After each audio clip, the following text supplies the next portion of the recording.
Good day everyone, good morning. 8:30 na ng umaga.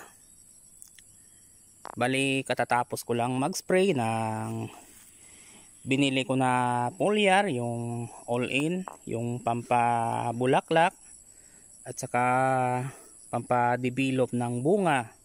At siyempre yung pampaano na rin, yung pampakondisyon ng lupa.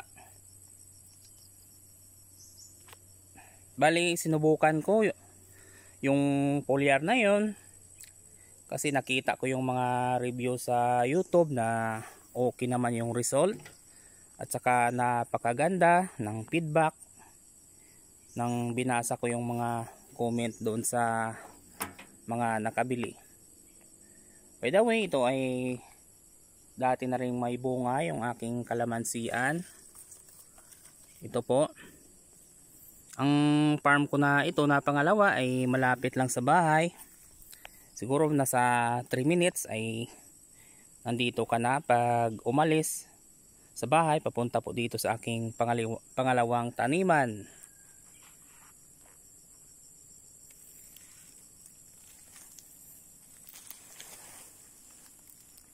Ito ay 1 week ko pa lang na sprayhan ng herbicide. Kaya lang medyo nagka-problema kasi nga after ko na sprayhan ng herbicide ay nagkaroon po ng malakas na ulan. Kaya medyo buhay pa yung ibang mga damo.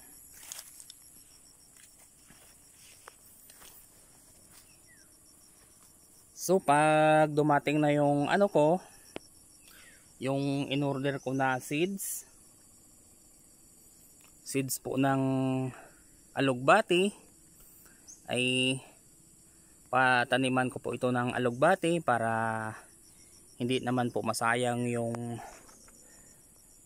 lupa pag mataniman, kasi napakalawak po ng space dito sa kalamansian. Kaya pwede talaga yung mga gulay dito po sa bandang gitna.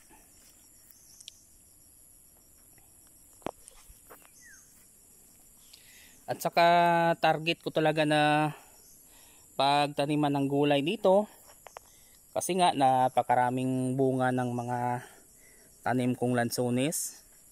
At syempre pag dito po araw-araw ay mababantayan ko rin yung mga bunga ng aking lansones. Napakaraming bunga yan guys. Lahat ng mga puno dito ay napakaraming bunga.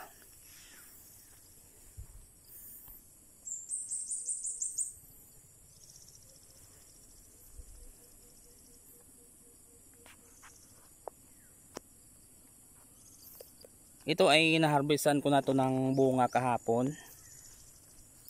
Bali ginamit ko po sa sa ginawa kong kilawin.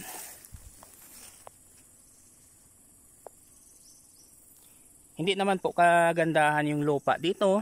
Yung importante lang po ay tutukan palagi yung pananim.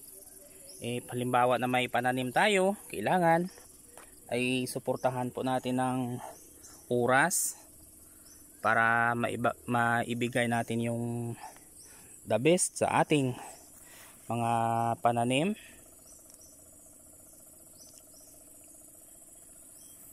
At siyempre kailangan ay pag wala po tayong nabili na fertilizer ay lagyan lang natin ng mga dahon ng kahoy sa puno o kaya ay mga dahon ng saging para ito'y maging silbing pataba.